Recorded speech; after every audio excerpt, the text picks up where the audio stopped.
Assalamualaikum warahmatullahi wabarakatuh. Selamat pagi, semoga sehat selalu dan selalu dirahmati Allah. Marilah kita buka pembelajaran pada pagi hari ini dengan bacaan basmalah bersama-sama. Bismillahirrahmanirrahim. Oke, untuk kali ini kita akan belajar tentang bab tayamum.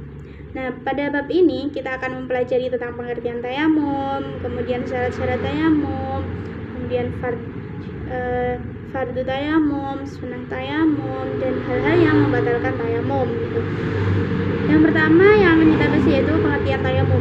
Nah, pengertian tayamum di sini adalah mengusapkan debu ke muka dan juga kedua telapak tangan dengan syarat dan rukun tertentu. Tayamum ini merupakan pengganti dari wudhu dan juga mandi apabila seseorang itu tidak menjumpai air di situ, dan merupakan keringanan juga bagi orang-orang yang tidak dapat menggunakan air karena hal-hal tertentu seperti sakit dalam perjalanan maupun di situ tidak ada air begitu.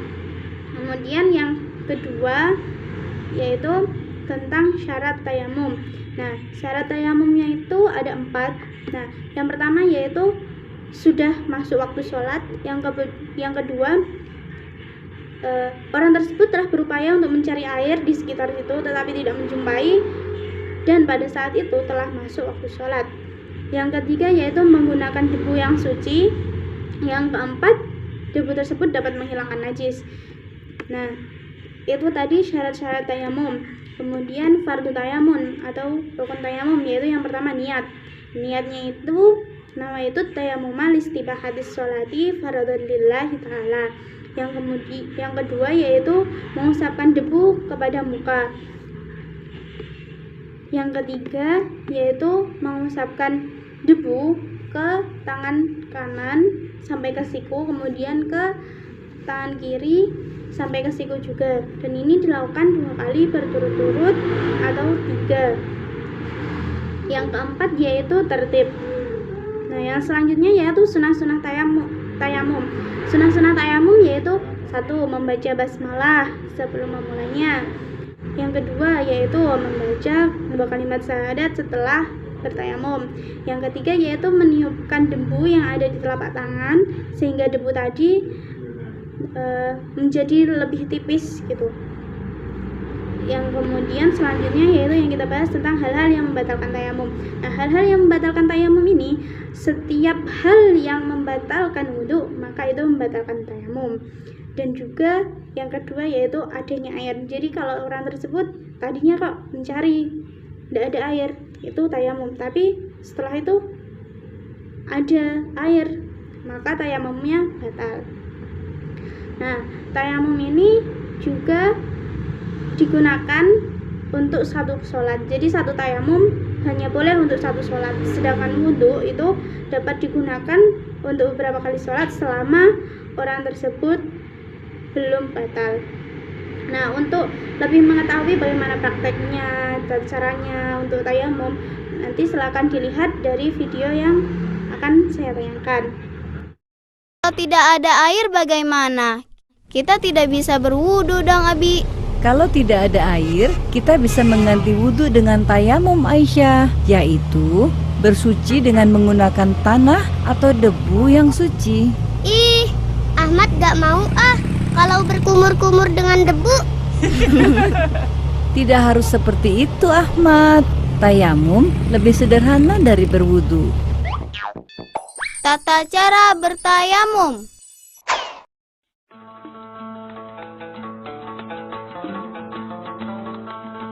Pertama, membaca basmalah dan niat sambil menempelkan telapak tangan pada tanah atau debu yang suci. Bismillahirrohmanirrohim. Nawaitu tayamuma listibatis sholati fardolillahi ta'ala. Kedua, mengusap wajah hingga rata.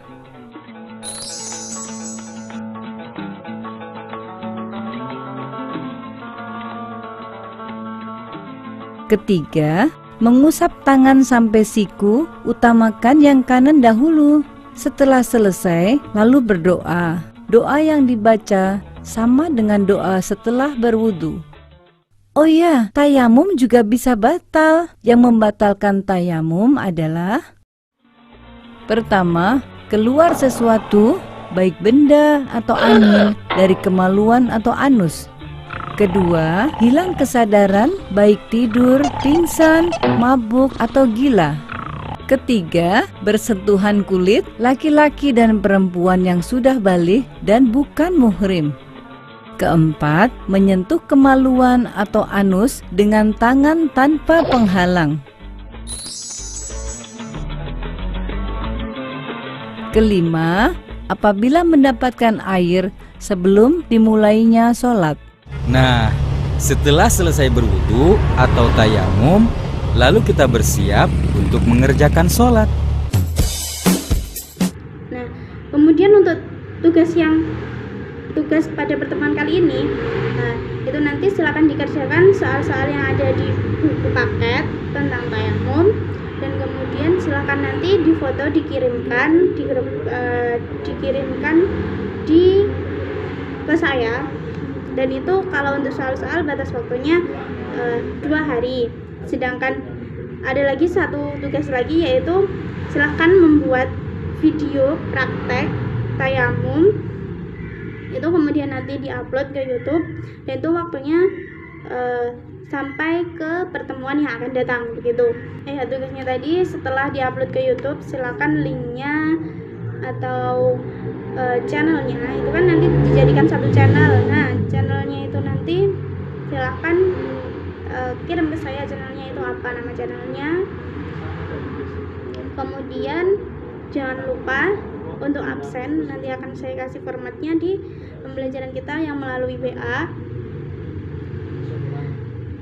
Marilah kita tutup pembelajaran hari ini dengan doa kafaratul majelis. Subhanakallahumma wa bihamdika astaghfiruka wa atubu ilaik. Alhamdulillahirabbil alamin. Wassalamualaikum